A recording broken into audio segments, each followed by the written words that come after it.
Community Falter Wishdogedy Radio Maria Era. Thank you for your company this morning, the 2nd of September, Friday morning. Father Eamonn with you as usual for our Chatechesis, and a wave to everybody who's joining on Facebook and YouTube live on our channel here as well. Do drop a comment, like, share, follow, subscribe, all those good things as usual. And do please join with us for our conversation, which promises to be a very interesting one, and I'm sure hopefully very helpful one to many of you today. The numbers as always 014-123-456 by way of telephone. Give a call here, +353 if you're in the north or outside of Ireland. 141234556. Again, our text number. Do please share with us. Do please engage with us. And that number is 089-467-2000. 089-467-2000. We'd be glad to hear from you. So now, my guest today, and for our novena, this is a special novena. We're involving you and bringing to you many wonderful speakers and some old guests and some new, and with some beautiful content as well, and areas of importance to inspire and direct you. So I'm very privileged to be able to speak this morning to Professor Patricia Casey, who joins me on the line this morning. Good morning, Professor Casey. Good morning to you, Father Eamonn. Thank you for having me on. Delighted to be able to speak with you. Now, Professor Casey is well known, I'm sure, to many as a psychiatrist, an academic, a journalist, and commentator on many social issues, and particularly in the whole area of mental health. And Patricia, you wonderfully spoke to us as priests in the Diocese of Cloyne some years ago, and it was wonderful input. You were giving some very sound and practical advice about how to mind ourselves physically and mentally too. So just to thank you for that as we begin. Thank you very much indeed.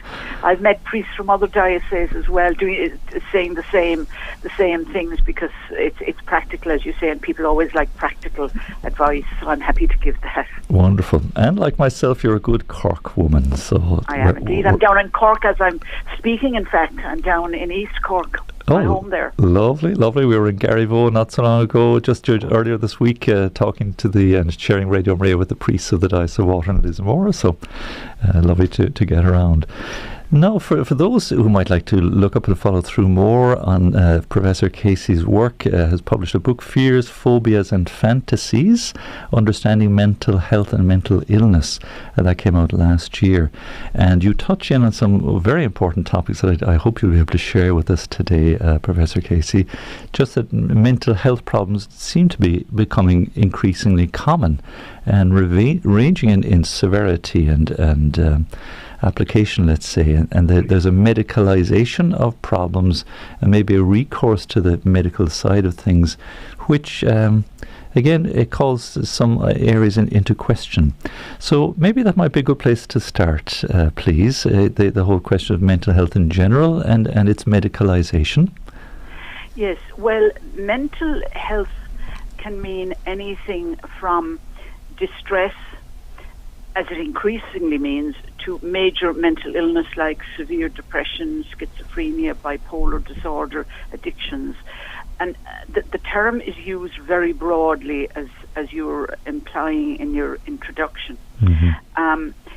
Unfortunately, with recently, particularly since COVID, mental health is talked about a lot, and the mental health effects and you know, the problems these brought to people. But one of the difficulties is that it really was not COVID, and you know, it was very distressing for people. We were all locked down. We couldn't meet people. We usually met our loved ones. You know, couldn't even go into our neighbours' houses at one point. We could barely go out without, you know, being protected with masks and sanitizers and all of that kind of thing, and some people wore gloves. So it was really very troublesome and very distressing for many, and people were understandably worried, particularly vulnerable people who were maybe immunosuppressed with immunological conditions, or people on chemotherapy were very worried about getting COVID, and this caused a lot of angst and grief. But for most people, that didn't amount to mental illness. But the impression was given from discussions that, you know, the world at large was suffering major mental health issues and illnesses as a result, but they were suffering distress. Yes. And so there's a tendency to mix up distress with mental illness. Okay. So I think we should be, when people start talking about mental health, and in particular Prince Harry didn't help people, because he when he had a fight with his family, or his wife had a row with his family, they started talking about their mental health and how it was affected.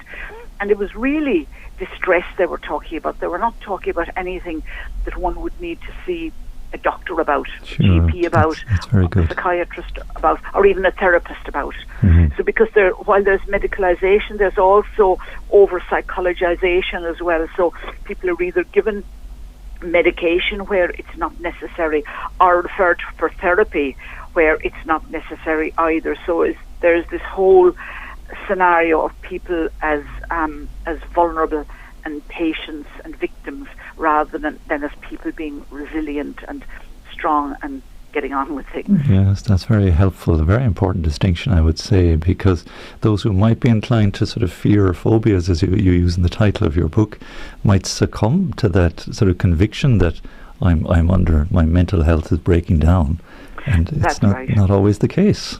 No, that's right. And I go into that a bit in the book. I should say to your listeners, Father Eamonn, that this is a book for the general public. Okay.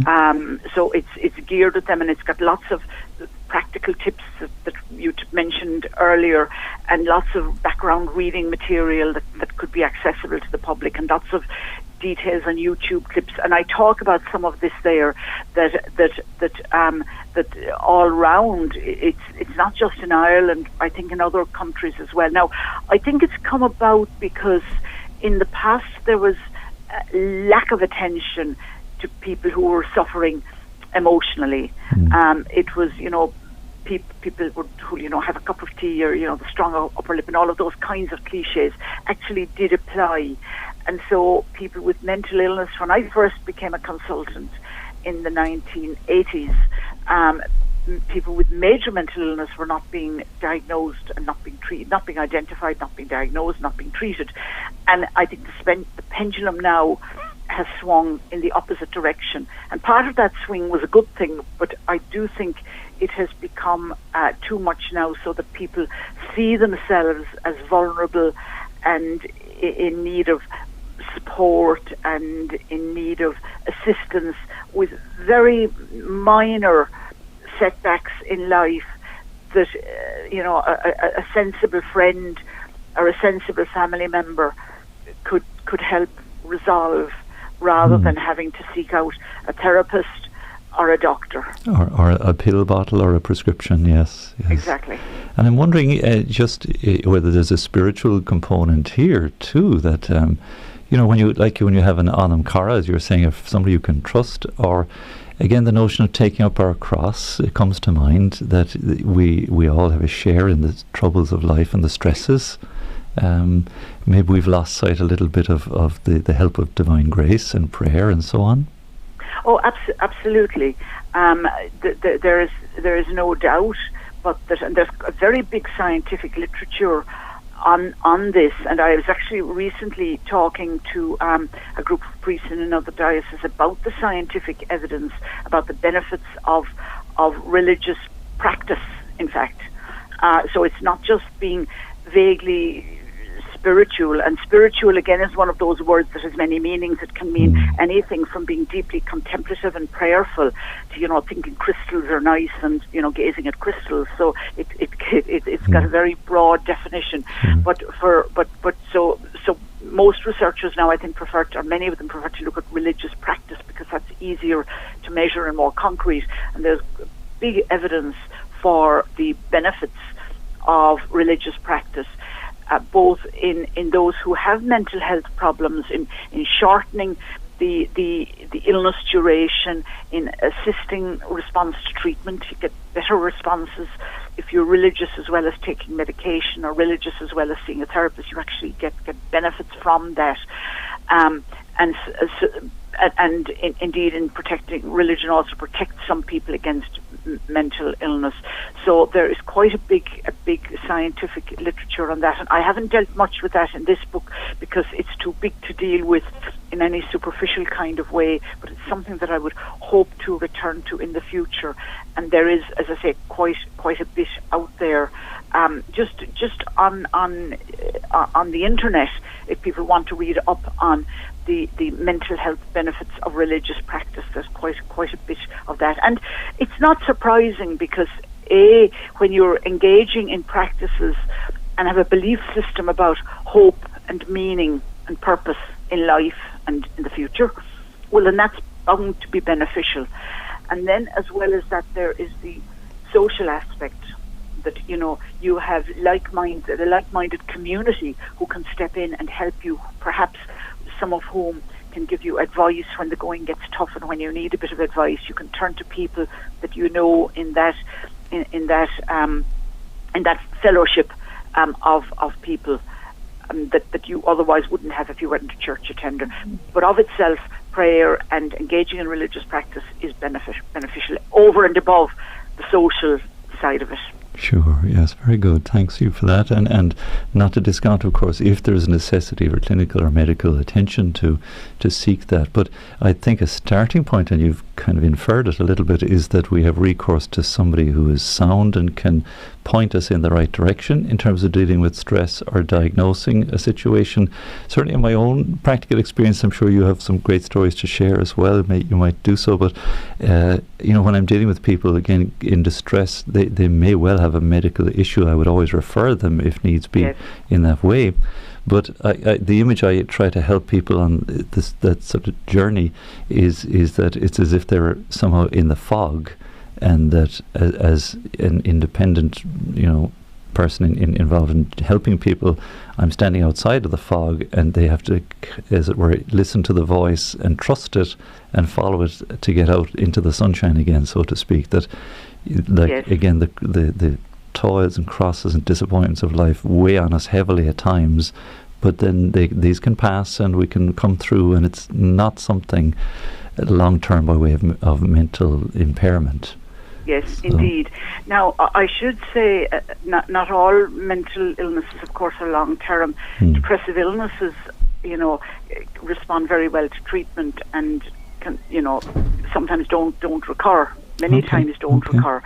But a good rule of thumb that I apply clinically, in fact, and I advise people, and I advise groups when I talk to them about this. If you've got a problem in life, supposing something terrible has happened, your marriage has broken up, you've had a bereavement, you're out of work, or you've gotten into debt, how we distinguish the feelings you have in those situations from the feelings that you get when you're clinically depressed, when you've got an illness, is something that lay people aren't good at judging, and neither are psychiatrists, actually. And that's why, nor GPs, and that's why we have such a lot of over-prescribing. But the rule of thumb is that once the event has passed, and as you say, these events generally do pass. Now, bereavement doesn't, of course, because the person is gone, so you're left with that. But people even adapt to that, people adjust to that. But if somebody is out of work, they invariably get work again. Or if their relationship breaks up, they often, move on and find another happier, more fulfilling relationship. But if after the event has passed, the person is still despairing, distressed, fearful, not sleeping, not eating, not able to concentrate properly, and generally not functioning as well as they had previously, not getting pleasure from life, even though the event is behind them, then that's when you need to think, has this person got an illness? Has what was initially an appropriate reaction to a stressful event tipped over into an illness that actually does need treatment with antidepressants more often than not? Sometimes therapy on its own, talking therapy on its own will work, but certainly antidepressants, and I would have no hesitation in taking antidepressants myself or prescribing them for a loved one if I felt I needed it or they needed it. Lots of people are very frightened because of all the bad publicity about antidepressants.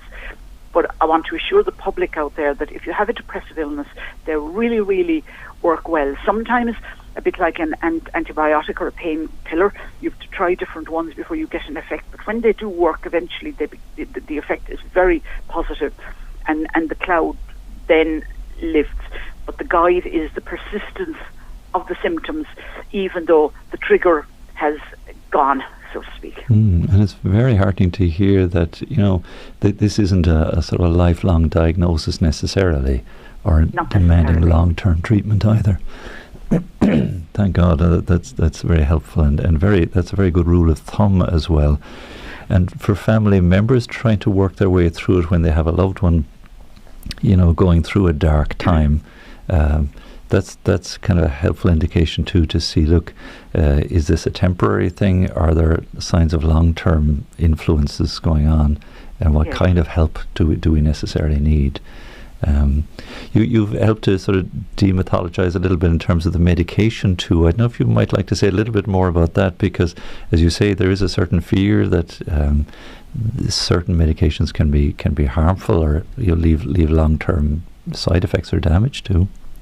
Yes, there are fears, and all medications have side effects, and I should say, just to come back to a point you made just there a moment ago, Father Eamonn, where you said that that it may not be lifelong, but in fact most illnesses that people suffer from are lifelong. Physical illnesses, there's very little that can be cured completely, except orthopedic problems like breakages and infections.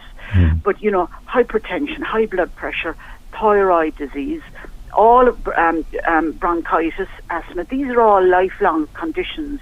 But I think people have a fear of the lifelong condition that's mental health related, because of the images from the past of mental hospitals, people being, living the rest of their lives in institutional care. All of that sort of plays into these fears. So that's just to give a bit of context to the fears. In relation to the medication, as I was saying, all medication has side effects. Some has got more than others, and the side effects can range from those you can put up with, like, I don't know, dry mouth or constipation. They're a bit unpleasant, but you can do things, for some of these side effects. But some are more serious that you get, particularly with the antipsychotic medication. For somebody who has schizophrenia or bipolar disorder, some of these can cause movement-related disorders, so the person can't sit still, or they can cause Parkinsonian symptoms, so that the person appears to have Parkinson's disease, but it's actually a side effect of the medication. And they're obviously quite worrying and disturbing. But some of the newer medications used for these conditions don't have those side effects to the same extent. But if somebody is on those medications, they do need to discuss the side effects with their psychiatrist, if they're a psychiatrist, or their GP. And there are medications that can be used to counteract most of them, so that the person needn't experience them indefinitely. Very good. Thank you for that. So if you just joined us this morning, this is our Chatechesis program here. Father Eamonn is always with you, and I'm very kindly joined by Professor Patricia Casey, who is well known here in Ireland as a psychiatrist and academic, has written many great works in the whole area of psychiatry, and has vast experience and gives talks far and wide in relation to that. But I must say, Patricia, I when you're chatting to us as priests, just the practicality of your approach appealed to me very much. It's in my sort of nature too. And it'd be lovely maybe to share with our listeners just some of the normal stuff, because I suppose we do go through mood swings, we do have ups and downs, and just in terms of mental health care in general, at a normal day-to-day level for your average citizen. I'm sure you have some direction for us there that might be helpful. Do you mean in relation to the kind of people that we see and treat, or in relation to our everyday activities, my everyday activities. Sure. I would say in general, in relation to everyday activities, and we'll take a little break shortly, but I'll come back maybe to if you're touching on some of the more identified psychiatric illnesses and their management and so on. But for say the person like me, for instance, I'm just thinking the average listeners say we have all kinds of mood swings. We go through various cycles of ups and downs, and how we might care for our mental health, very practically. Yes. Mm-hmm. Okay, the general care for mental health is it's very important to have somebody you can talk to have a confidant that you can turn to.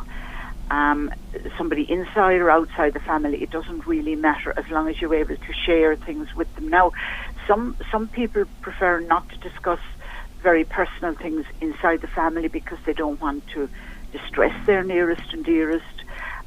They don't want to feel that they're being, I suppose, watched maybe too much. If you tell your partner, your husband, your wife that you're getting mood swings, they might become very, very watchful, and some people might find that intrusive. But discussing that with somebody outside the family whom you can trust, and it's got to be somebody you can trust, that that they won't go blurting it out to the next person they're chatting with, that they will actually keep it as a confidence. But anyway, the bottom line is you need a trustworthy confidant with whom you can share any of these things. You also need to do simple things yourself, like don't drink alcohol to excess. I'm not saying don't drink alcohol, I'm saying don't drink it to excess, because alcohol is a depressant drug. And when people and we get this all the time, when people have difficulty sleeping, or when they get a bit down because something bad has happened to them in life, they'll help drown their sorrows with alcohol. And it does, undoubtedly, in the short term, it does make people feel relaxed. It helps sleep initially. It helps anxiety, and it can help distract you from your worries, a glass of wine or two. And that's fine, or a glass of beer or something like that. But if you do it to excess, you can then, alcohol will drop your mood. It also doesn't help sleep. It'll get you off to sleep, but you won't stay asleep, so you'll find yourself waking up early in the morning if you've had a lot of alcohol to drink. I mean, think if you go to a wedding or to a party and you drink a bit more than usual, and you try to go to bed and you get off to sleep, great, and then you're wide awake at 4 a.m. and can't sleep again. That has certainly happened to me, and I'm sure it's happened to some of your listeners. So alcohol actually wakens you early in the morning, and you can become, of course, dependent on it. So go easy on the alcohol. The same now goes for cannabis and cocaine, which of course are increasingly used.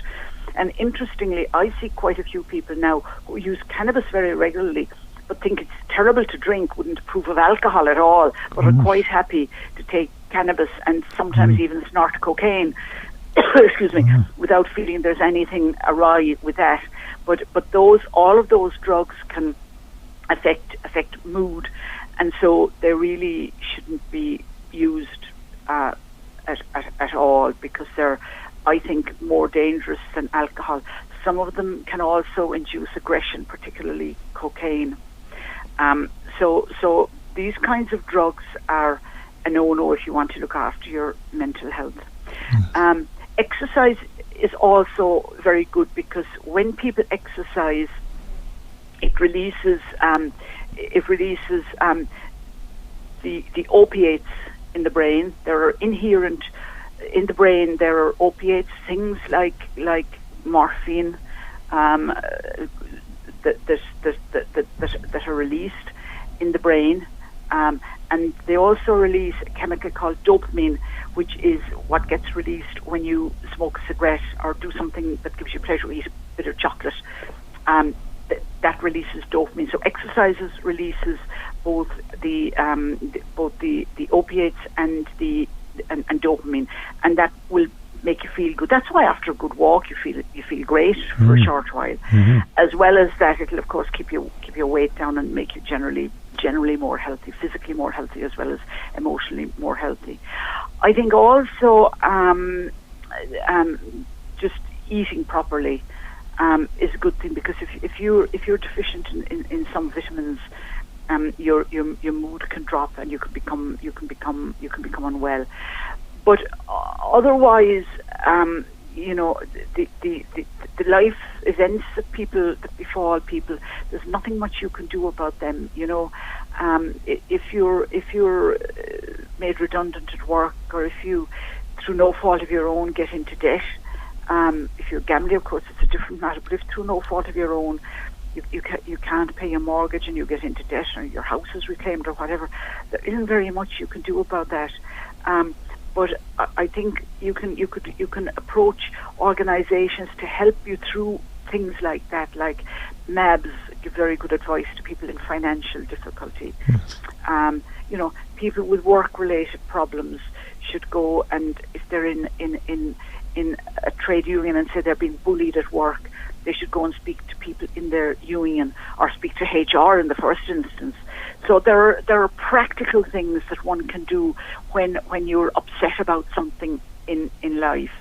The event itself, though, there isn't much control over it, but time sometimes automatically, rectifies that. Sure. When I think of all the people I saw in 2008 who had very severe emotional problems because of the recession then, and some of them actually tipped into depression, into depressive illness. A lot of them were just sad and unhappy because they were worried for their future.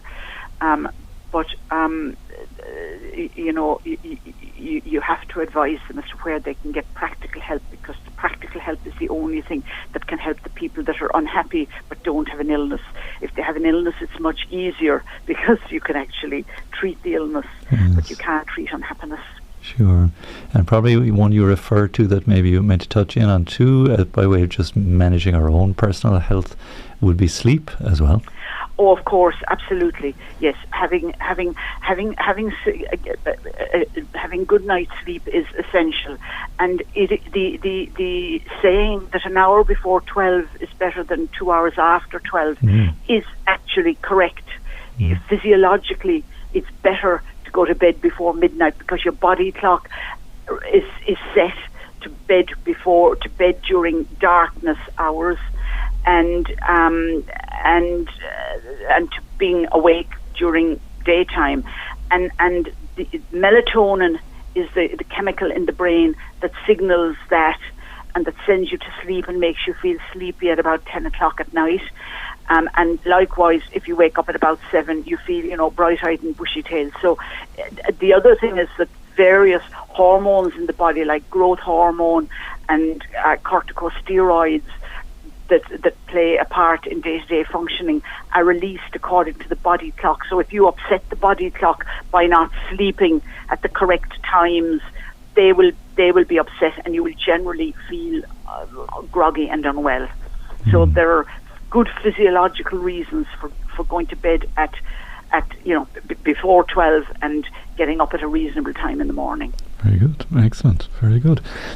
So if you just join us again, my guest is Professor Patricia Casey, and just a wealth of very practical and sound advice in relation to good mental health. We're going to pause for a little piece of music, Patricia, if that's okay, and just give an opportunity for our dear listeners to connect in with us, to text in and to phone in. Again, if you're listening back to this as a podcast, or indeed as a repeat later on, feel free to connect in with us still. We do enjoy the dialogue and the conversation, and please do share with us as well. Perhaps you have your own story or own situation that you might like to share a little bit with us as well. You'll be very welcome to. As always, the number is 014 123 456 plus 353 14 123 456, and the text line and WhatsApp is 089 467 2000. We'll pause for a little piece of music. Beautiful singer now, Mark Forrest, and a beautiful song familiar to our listeners here. It's called Doubly Good to You. So back after this piece of music. Thank you, Jude.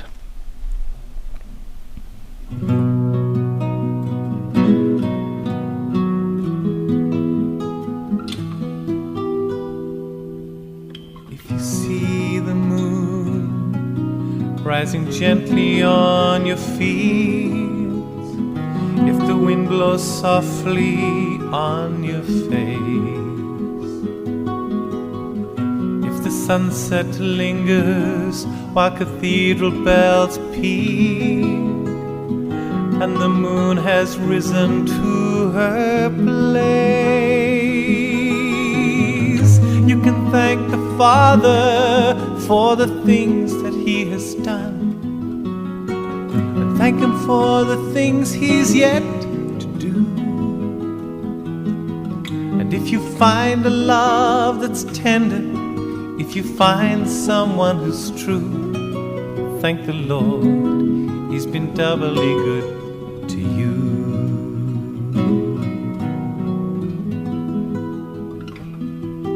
And if you look in the mirror at the end of a hard day, and you know in your heart you have not lied, and if you gave love freely, if you earned an honest wage, and if you've got Jesus by your side,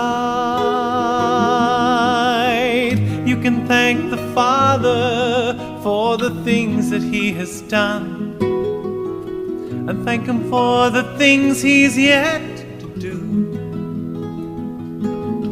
And if you find love that's tender, if you find someone who's true, thank the Lord, He's been doubly good to you.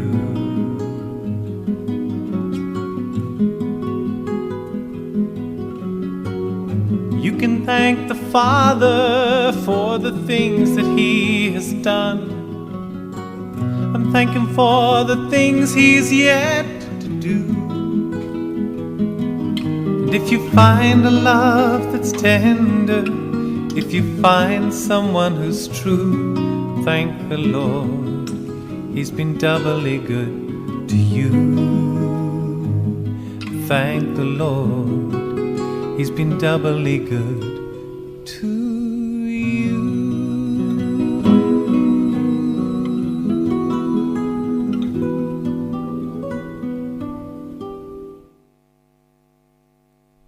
We're back. I was hoping that would just trickle away to the end there. There's a nice little guitar, little piece at the end of that. Beautiful piece from Mark Forrest. And I thought appropriate for the conversation we're having this morning, because if anything is good for our mental health and our prayer life, I would suggest thanking God, and even thanking God in the midst of crosses or difficulties or burdens too, because God is good, and doubly good indeed.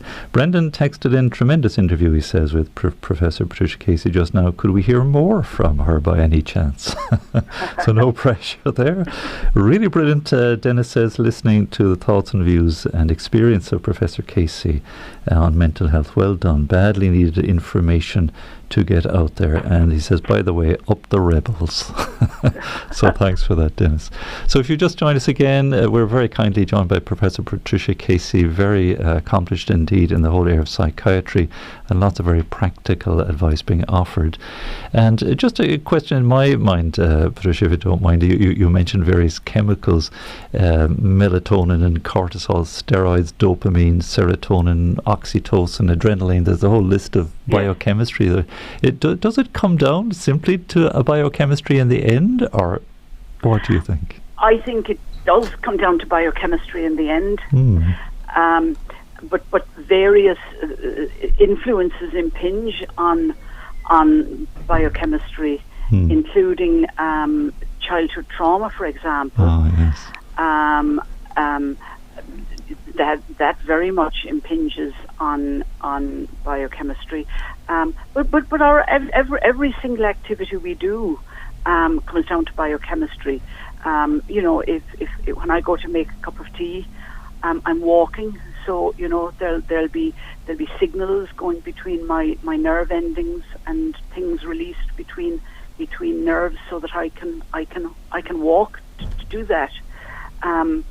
So it is down to biochemistry, and that may seem terribly reductionist, but of course when you think about it, and if you believe in God, you would say, well, didn't God do a very complex job creating us? So, it doesn't in any way detract from faith or religion to say that biochemistry is hugely important because it's all down to the Creator.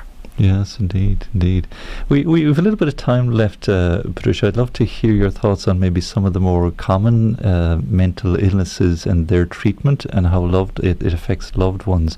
I'm thinking of things like bipolar disorder, schizophrenia. I think you've mentioned a few others as well. Yes. Maybe to help us understand those a little better, and maybe as family or friends of loved ones suffering with these things, how we can manage a bit too. Yes. Well, the most common condition that the psychiatrists deal with in general is depressive illness. Nice. And then after that, and that can be very severe. It can be mild, moderate, or severe. Of course, as anything can be. But at the severe end, people die by suicide. People waste away and don't eat. People lock themselves away and don't go out, so it can be life-threatening. Then the other, and families find it very difficult because people often don't admit that they are depressed. They falsely attribute it to the weather or falsely attribute it to something that's happened to them. And as I've said earlier, if the symptoms continue even though the event is no longer in play, the person certainly has got a depressive illness. So people find that hard to accept. The relatives find it very difficult to cope with somebody who won't get out of bed in the morning, who can't go to work because they're too unwell, who's feeling hopeless and helpless. And of course, every loved one's fear is that the person will end their own lives. And people understandably become very watchful of people with depressive illness. That's why getting proper treatment is absolutely essential. And so to get treated for any of these mental illnesses, you first of all go to your GP and you get a referral. If there's an acute crisis, you can go to the emergency department because there are psychiatrists on call for all the emergency departments now 24/7. Okay. So if there's an acute crisis and say under the influence of, say, a drug, somebody has been beaten up because the person has become psychotic having taken cocaine or something like that, they can actually go take the person to the emergency department and get them seen. So to come back to depression is the most common. Then we see a lot of generalized anxiety as well, which is the person generally feeling nervous and worked up all the time for no reason, getting panic attacks as well. And panic attacks are very frightening, both to the person who gets them because it feels as if they're going to die. They think they're getting a heart attack. And in fact, I get a lot of referrals in my own hospital now, which is the Hermitage. I get a lot of referrals from cardiologists. And I always did, because a lot of people with panic attacks get chest pain and they present to the emergency department thinking they're having a heart attack. All the tests are done, the blood tests are done, the ECGs are done, and they're all normal, and it's actually a panic attack they're having. But the person with a panic attack can't breathe. They feel a tightness in their chest like people getting heart attacks do. They begin to sweat. They fear they're going to die, and it's very distressing to watch, for family members to watch and for the person to experience. So again, that's treatable, and psychological therapies combined with medication work very well for panic disorder and generalized anxiety. And then the more serious conditions like bipolar disorder and schizophrenia require somewhat different treatments. Sometimes bipolar disorder sometimes requires antipsychotic medication because some people who are manic become psychotic. They believe that they're God, or that they're millionaires, or that they're related to somebody famous. Excuse me, or that they have a mission in the world to do something, maybe to help the Ukrainians win the war. That's a theme at the moment that hypomanic people have. So when people are hypomanic or manic and psychotic, they will need antipsychotic medication. And in the long term, lithium is the preferred choice of medication, has the best evidence to control bipolar disorder, because it is a recurring condition. People either become, and it's called bipolar because people either become high and low, and they can become one or the other, or in sequence. So they can have periods of being high and periods of being very low in mood and depressed in mood. And so, but the ultimate prevention of that, once it's been diagnosed, is with lithium. And if lithium doesn't work, and it works in about 2/3, 3/4 of people, I mean, if that doesn't work, then there are other mood stabilizers. Some of the drugs that are used in treatment of epilepsy are used to control bipolar disorder. And then for schizophrenia, that's a condition. It is not a split personality, as is sometimes described by the public. That's a misunderstanding about it. It's not split personality. But what it does consist of are hallucinations and delusions of various content, but also difficulty with the thought processes. So if you try to talk to somebody with schizophrenia, they'll often not make sense. Their thoughts are disordered. They can't. It's difficult to follow their conversation. You can get a similar pattern with mania, in fact, and sometimes the two can be confused diagnostically. It can be tricky to distinguish one from the other, and sometimes during an individual episode you can't, and you have to wait for the next episode to happen and see how the symptoms are panning out. But in general, schizophrenia it begins at a much younger age than bipolar disorder. It usually begins in the teenage years, and often it's when a teenager begins to become withdrawn, refusing to go out, maybe has some weird ideas about the world, and weird in the sense of maybe believing that there are forces of evil inhabiting people, or inhabiting certain sections of the community, or that there are robots involved. And some of these, you see, may appear on the surface to be feasible, because we know robots are very much involved now in factory work, for example, doing a lot of the work, but often the context in which people talk about robots and evil isn't in the context of any sort of cultural thing that's happening. It's just sort of out of the blue. So and with schizophrenia also, there can be, if it's not treated adequately, there can be a change in the person's personality, so that they never return to their old selves. They always remain withdrawn. They don't talk very much. They don't have many outlets. They refuse to go out, and that continues. And they're referred to as the negative symptoms of schizophrenia. And somebody in that position, has with a chronic illness, really, they can be difficult to treat.